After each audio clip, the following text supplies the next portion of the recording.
ডিমের দাম এখন অনেক বাড়তি।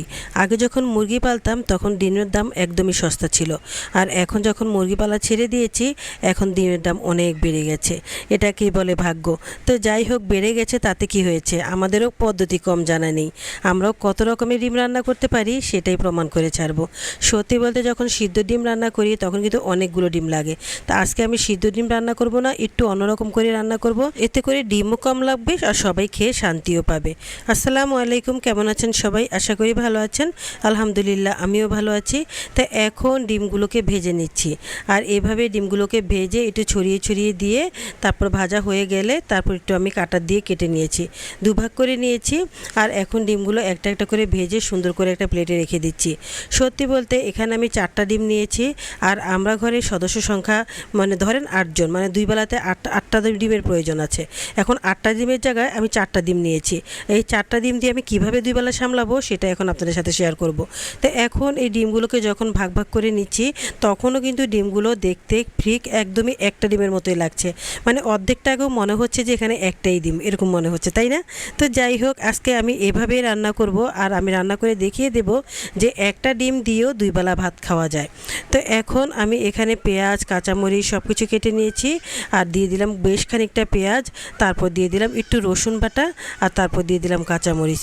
এখন এগুলোকে ভালো করে একটু ভেজে নিচ্ছি, আর তারপরেই আমি গুঁড়া মশলাটা দিয়ে দেবো। ডিমের সাথে তেমন একটা মশলা দেওয়া যায় না, অল্প একটু মশলা দিতে হয়। তো আমি মশলাটা একদমই পরিমাণে কম কম দিয়েছি। এখানে হলুদ, মরিচ, লবণ, ধনিয়া, জিরা সবই দিলাম, আর সাথে একটু করে গরম মশলার গুঁড়ো দিয়েছি।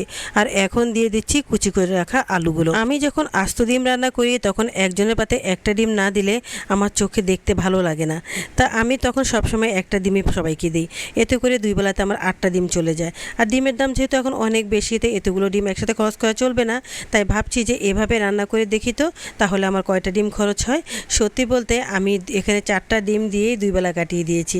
বিশ্বাস করতে পারছেন, এত সুন্দর হয়েছে। আপনারা যদি পুরো ভিডিওটা দেখেন তাহলে বুঝতে পারবেন। অবশ্যই কমেন্ট করে বলবেন কিন্তু কেমন হয়েছে। এখন আমি ভালো করে আলুগুলোকে সিদ্ধ করে নিয়েছি, আর তরকারিটা যখন একদম হয়ে এসেছে আর 5 মিনিটের মতো রাখবো, এমন সময় আমি ডিমগুলো দিয়ে দিলাম। বাস ডিমগুলো বিছিয়ে বিছিয়ে উপর দিয়ে দিয়েছি, ব্যাস হয়ে গেছে। এখন আর আমি লাড়াচাড়া করব না, এখন আমি চুলার আঁচটা কমিয়ে দিয়ে তারপর আমি ঢাকনা দিয়ে ঢেকে রাখবো কিছুক্ষণের জন্য। আর এদিকে আমি ঢেঁড়সটাও কুচি কুচি করে নিচ্ছি। ঢেঁড়স খেতে কিন্তু আমার অনেক ভালো লাগে, আর এই ঢেঁড়সগুলো কিন্তু আমি কিনে আনিনি। সেদিন আমি একটা ভিডিওতে দেখিয়েছিলাম যে আমার এক ভাই আমাকে ঢেঁড়স দিয়েছে, ওই ঢেঁড়সই এখনও আছে, মানে অনেকগুলো দিয়েছে। তো যাই হোক, আমি আমার প্রতিবেশীকেও দিয়েছি আর নিজেও রেখেছি। আর এই যে ডিমের লুকটা দেখেন কত সুন্দর হয়েছে।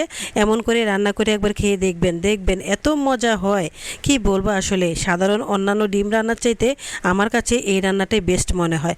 আর এদিকে আমি ঢেঁড়সটাও ভাজি করে নিচ্ছি।